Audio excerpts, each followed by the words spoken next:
Hi guys, James at Rampant Lion Reviews again for you today with another beer review. For this one, we are going to stick to Sweden and we're going to return to a brewery that's featured on the channel a couple of times before. So I've had some really nice beers from these guys over the last 18 months or so. I would say that this brewery are known mainly for their New England hazy IPAs, although I've had a few other styles from them as well, which have turned out to be pretty nice actually, and those are definitely worth checking out. But this is one of the breweries that I always keep an eye out for in the Systembolaget Local Småskaligt, and it's one of their latest releases through that we're going to have a look at today. So fingers crossed it's another good one, and I hope that you guys enjoy my take on this beer as well. So yeah, for this one then, we are going to return to Karlstad on the banks of Värmland, and we're having a look at another beer from 10 Hands Brewing. So this particular beer is called Splice. It comes in at 7% ABV, and this one is a New England hazy, whatever you want to call it, IPA. So this beer was released as part of the Local Småskaligt assortment through Systembolaget here in Sweden for July of 2021. The last New England IPA that we had from them I felt was a little bit boozy, but I've heard that this one is supposed to be really quite nice actually. So fingers crossed it lives up to that accolade, and I hope that it makes for an interesting review for you guys. But yeah, let's crack on then and see how we go with this one. So, as always with my reviews, I'll tell you a little bit about the brewery before we taste the beer. If you want to get straight to the tasting, just fast forward. All the usual links are in the video description below. That's the brewery website, the link to my other reviews that I've done from 10 Hands Brewing before, and you will no doubt see more added to that list in the near future. But there's all the usual social media down there. If you want to see more reviews, do please consider subscribing to the channel. The whole channel, of course, has a geography-based tagging system, so you can go into the homepage and search for beer based on country, city, state, county, province, prefecture, whatever it is you happen to be interested in. Do check out the playlists of beers from different countries. There is one there for all the Swedish beers that I've reviewed for you. That's constantly being added to. And as always, please do get in touch and let me know some of the other beers and breweries that you guys would like to see me review. It's always great to hear from you guys that are watching the videos, and the support that you show the channel is hugely appreciated. So anyway, to tell you a little bit about 10 Hands Brewing then, on to my brewery notes. So 10 Hands Brewing, as I've mentioned to you already, are based in Karlstad on the banks of Vänern in Värmland County, kind of to the northeast of Gothenburg, Göteborg on the west coast. But the company was founded by a group of friends. So the 5 men behind this company are Robert Hedl, Johan Eklund, Fredrik Steen, Göran Larsson and Jan Karlsson, and together they all own 20% in the company, which was founded officially back in November of 2018. But all of them have some brewing experience, but it's Johan Eklund who is the main brewer. So they released their first beer in March of 2019, which was an IPA called Firstborn, and that year they produced around 20,000 litres. They've continually expanded over the last little while. They started releasing their beers through Systembolaget in 2020. I believe I reviewed the first one actually, and I think that might have been May of 2020 if I remember correctly. But as of July 2021, when I'm filming this review for you, these guys have produced 40 different kinds of beer. Like I say, the vast majority of them are New England hazy IPAs, but there's a few imperial stouts in there, and I think we've had a sour from them on the channel as well, if I remember correctly. But yeah, these guys do some very nice stuff in my experience, and they're definitely worth checking out. Potentially one of the real up-and-coming breweries here in Sweden over the next little while. But yeah, that's all I can really tell you about 10 Hands Brewing for the moment. Still very new on the scene, of course, so quite a short history section, but I'm sure we'll have more to add to that at some point in the future. And who knows, maybe I can get to Karlstad at some point and do a Meet the Brewery interview with these guys as well. That would be pretty cool. I do need to start getting those out there again actually, because we're starting to see the end of this COVID-19 thing, which is quite nice. But yeah, that is it for your history section. If you want to learn more about these guys, you can check out the brewery website. You can follow them on Facebook and Instagram to keep up to date with all the latest goings on, and you can of course check out the Rate Beer, Untappd and Beer Advocate pages to learn a little bit more about all of the different beers that these guys have done. So yeah, let's crack on with this review then. So just to let you have a little look at the artwork on this one before we open it up, as you can see, this one has the usual sort of psychedelic type thing. I always describe this, I always say this in the videos, but this the symbol that they have, the 10 hands, it really reminds me of like Yivo, that thing from The Beast with a Billion Backs, the Futurama long episode that they did, the second film if I remember rightly. But yeah, little 330ml can, this one. I think I paid 30 Swedish kronor for this, maybe 35. I think 35 seems a bit more normal for an IPA, so let's go with that. So that's about €3.50 for the can. just a little bit over £3 sterling, and somewhere in the region of $4, $4.25 American for those of you watching over there, just so that you have a little bit of a price reference. But as I said to you earlier, this one is 7% New England Hazy, whatever you want to call it, IPA, and it's hopped with Citra and Simcoe. So yeah, a bit old school this one, but it should be very, very nice. 330ml can, one of these thinner Red Bull type cans, of course. But yeah, let's get it out and we'll get on with the tasting then. Very curious to see what it has in store for us. So yeah, there we go. There we go. I'm going to say as well, I will be reviewing another beer from these guys in the August release, and the name of the one in August is Terrific. So you'll see that. I'll need to review that one, I think, fairly quickly after I get it, just because I really like the name of it, and the artwork on it is pretty damn cool as well, actually. I think I'll be keeping the can from the next one rather than panting it. But yeah, absolutely. So I'll tell you straight away, you get a lovely aroma off this one as you open up the can. But anyway, so as you can see with this beer, and as you would expect from a New England IPA, this one has a lovely, very bright, juicy, fruity colour to it.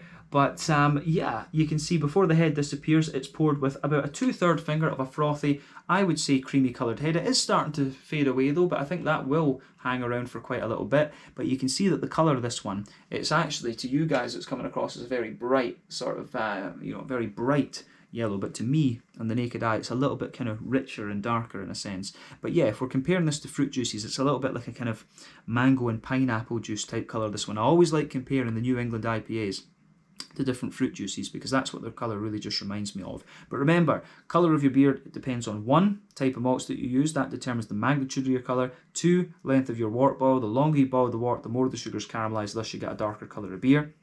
And then any adjuncts in barrel aging will of course affect that as well, but that's not such a common thing that you have to care about when it comes to New England IPAs. I will say as well with this one that the level of haze in this beer is pretty damn impressive for a 7%. We've had various different percentages of IPAs from 10 Hands over the last while, of course, but this one strikes me as one of the soupier and gloopier ones. Remember, the level of haze depends on the malt and the wheat content. The yeast will play a role as well. That varies from brewery to brewery and simply recipe to recipe as well. There's not a real rule about that actually. But yeah, 1 or 2 big bubbles sticking towards the side of the glass on this one, a few little ones going up towards the bottom of that head there, but it's faded away to just be a nice kind of foamy layer as it stands actually. But yeah, lovely looking beer this one, I have to say. So thumbs up to 10 Hands Brewing, but nothing surprising about that, about the appearance when you consider what style of beer this one is. So let's have a closer look at that aroma then and just see how we get on. Really looking forward to this, I have to say. Oh, that does smell nice actually. I think it comes across as, first impression is that it's got a nice bready base to it, but it's a big, thick, creamy bugger, this one. But yeah. Yeah, I like that. Yeah, as I've told you in previous reviews, for me there's 6 different directions you can take the New England IPA. They can be yeasty and farmhousey, rye leaning and grainy, wheaty and bitey, oaty and creamy, barley malt leaning and bready, or they can be a bit kind of brown sugary leaning, and quite often these beers will display a few of those things. But for me, straight off with this one, you can smell that nice kind of fresh bread barley malt in the back of this one. You do get a wee bit of a kind of bread crusty note in there as well, and we'll focus on the malty notes first, but you can smell that as the backbone. I would not be surprised if this beer has golden promise in it as well. It's got something, there's just something really familiar about the malty backbone of this one, the barley malt side of things. But you can smell that soft white bready backbone to this one. It's got a little bit of that kind of fluffy, fresh white bready vibe to it. Definitely a wee bit of bread crust in there, and you can also smell a bit of the wheat kind of smoothing that out, and there's a little bit of bitiness from the wheat in the very back of the nose as well actually. So yeah, I like how that goes together in this one. Definitely lovely little bit of bitey character to this one too. So it's giving you a wee bit of wheat, it's giving you a wee bit of the kind of barley malt, and the oats are most definitely in there as well. You can sort of smell the thickness of the oats as soon as you kind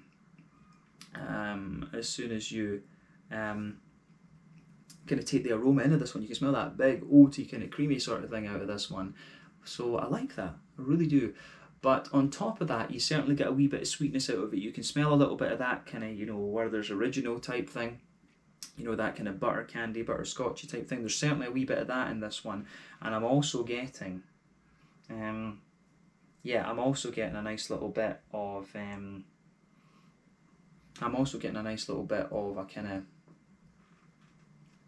of, how would you say, a wee bit of that kind of McVitie's digestive biscuity sort of thing in this one. So I really like how that goes together in this beer as well. So yeah, it's a thumbs up from me on the malty kind of side of things. So I've got high hopes for this one. I think this one could turn out to be a nice creamy thing, but it seems quite well balanced with the other sort of stuff that's going on there. You do get a wee bit of a yeastiness to it, and you can maybe detect a little bit of a kind of woody character underneath. But yeah, malty, the malty yeasty side of things seems quite well balanced in this.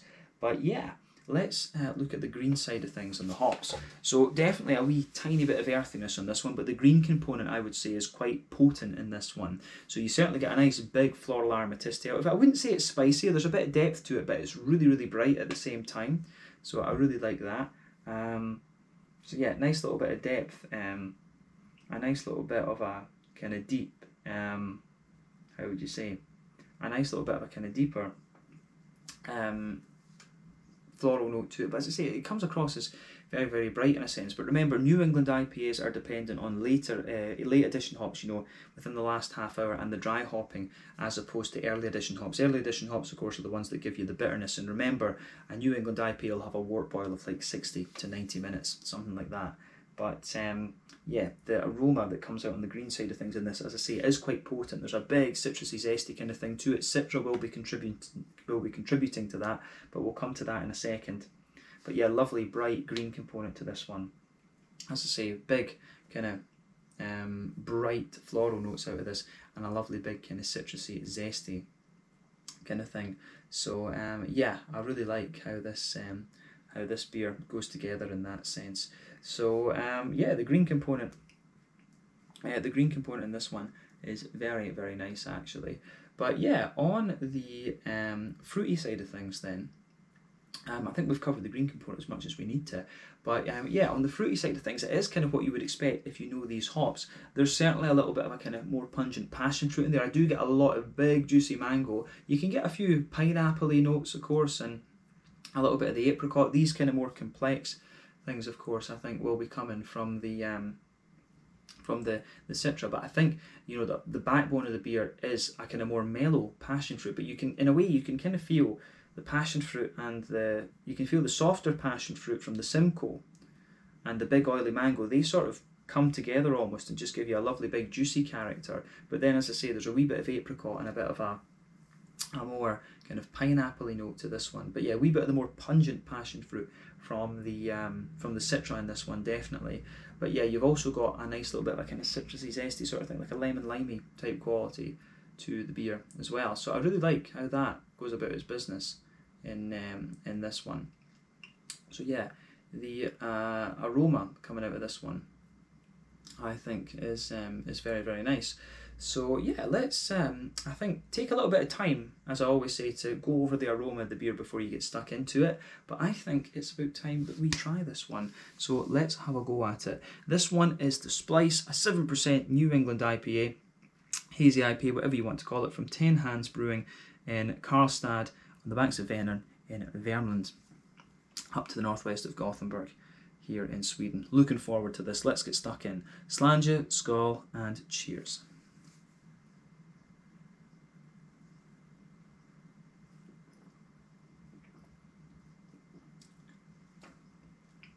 Oh yeah, that's very nicely done. Yeah, it's certainly it's a lot more balanced than the last one was. As I say, the last one came across as kind of quite boozy, but this one, I got good information about this. This is, you know, this is up there with the very early ones we had. I felt the very early ones that we had from this brewery were the best ones. But this one, I think, this is a return to form, I guess we could say. Absolutely.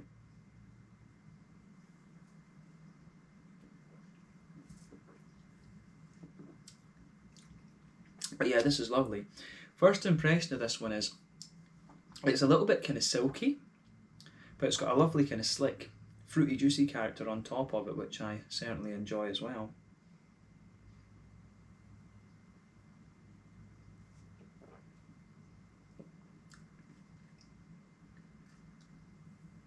So yeah, this one I think is very, very nice. This is definitely worth checking out if you get the chance.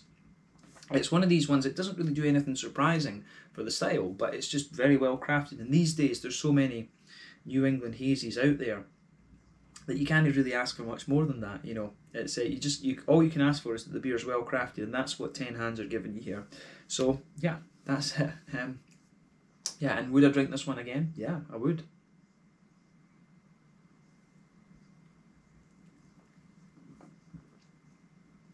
I do think though that when these guys grow their capacity a bit, I think they've probably got to switch to the 440s rather than the 330s, but I think that'll come with time. Although in fairness, Brewski don't, and they're pretty big these days, so that's another thing to think about.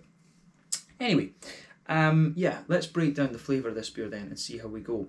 Another impression I'm picking up from it in the beginning is that the wheat is a little bit more pungent than you might have thought from the aroma, but that's another thing. But anyway, straight away across the middle of your palate then you get a lovely soft white bready character out of this one. It goes right across the middle of your palate there. You can feel one or two little grainy elements underneath it, but if you go to either end of that middle third of your palate, there's a wee bit of, pardon me, a kind of more bread crusty quality to this beer. So I can certainly appreciate how the beer goes about its business from that perspective, I should say.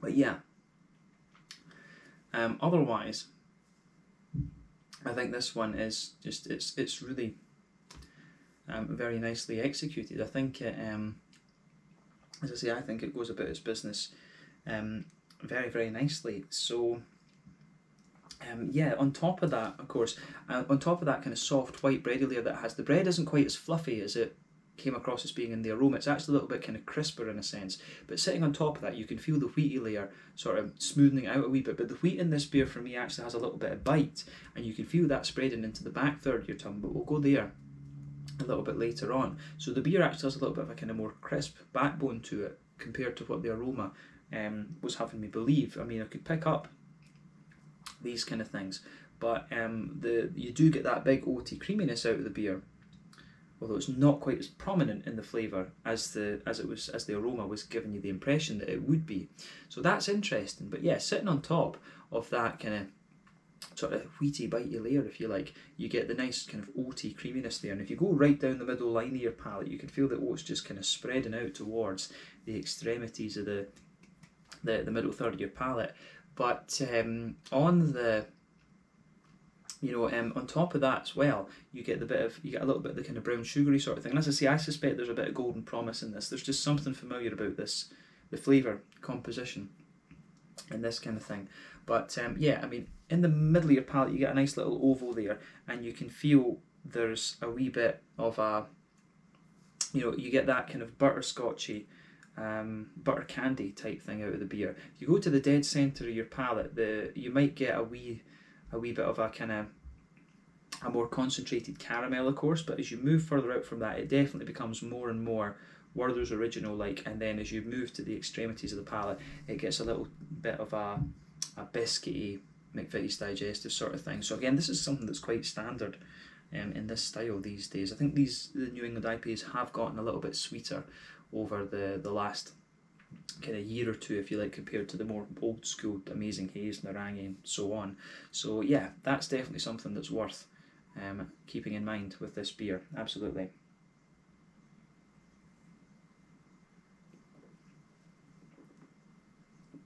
So yeah, juicy fruity cider beer for me on this one is lovely as well, but again, we'll come to that later. I think we've covered the middle third of the palate on this one, and as I say, it goes together really quite nicely.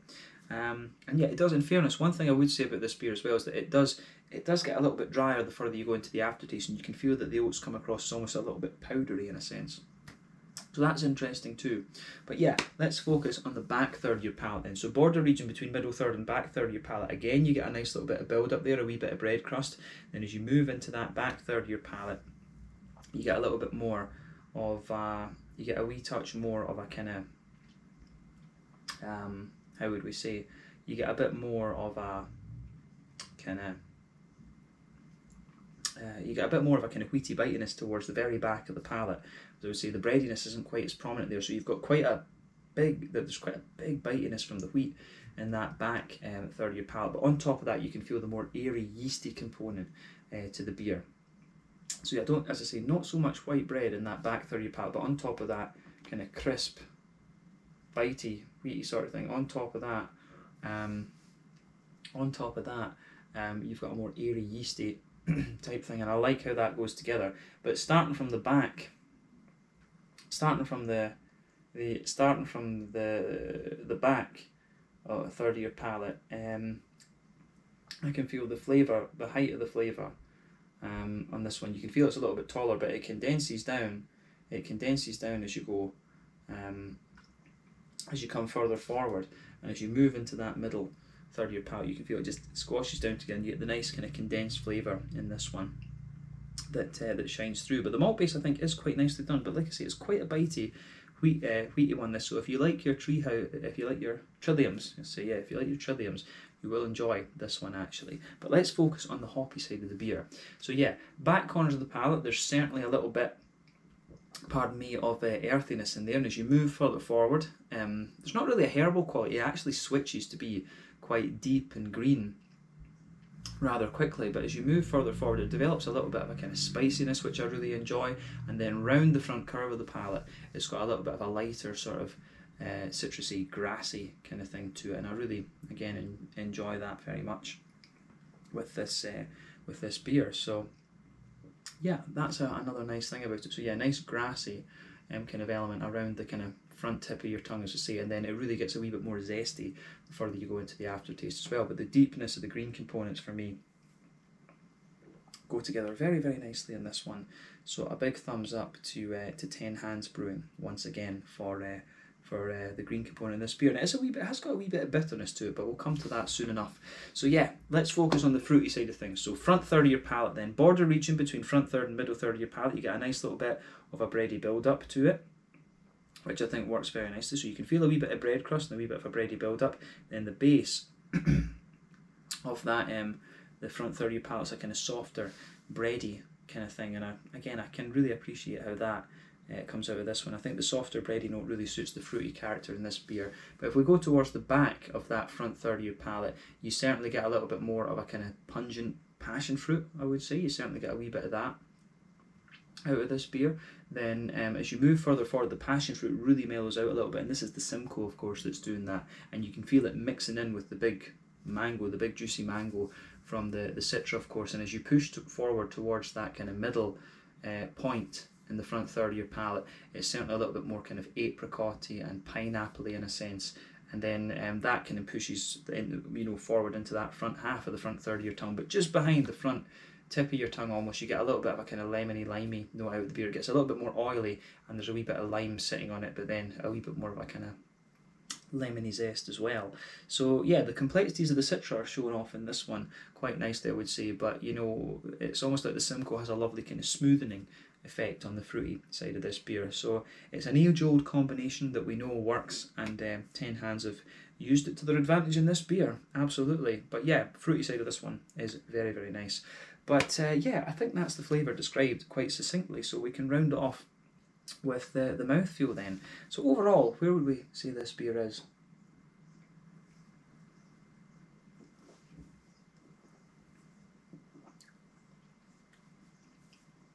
Overall with this one, I would say it's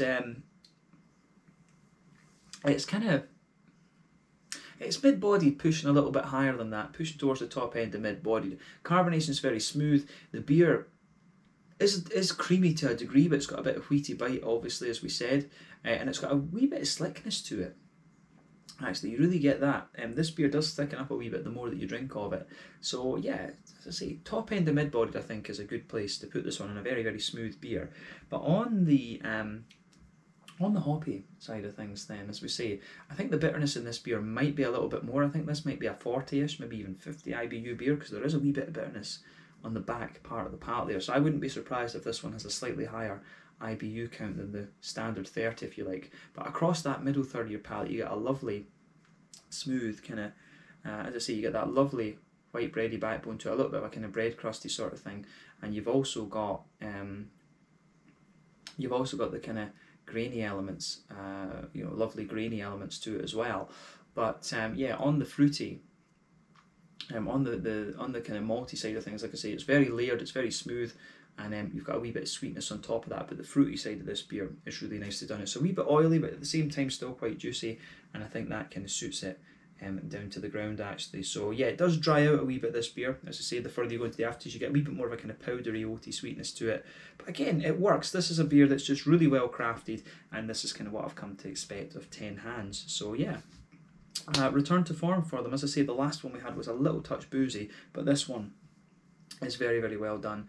So yeah, I think we can leave it at that for this one. So yeah, this one is the Splice 7% New England Hazy IPA from 10 Hands Brewing in Karlstad in Värmland.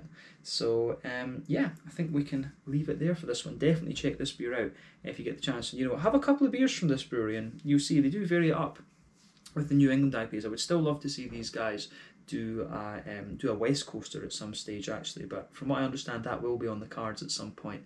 But yeah, we can leave it there. Thank you again for watching my beer reviews. Until the next time, please like, subscribe, share, all the usual YouTube stuff. Let me know your own thoughts on this beer in the comment section below. Let me know what your favourite beers are from 10 Hands Brewing. Thank you again for watching. Check out my social media, check out their social media. Hope you enjoyed this one, and I'll catch you guys in the next video. Slàinte, skål, and cheers.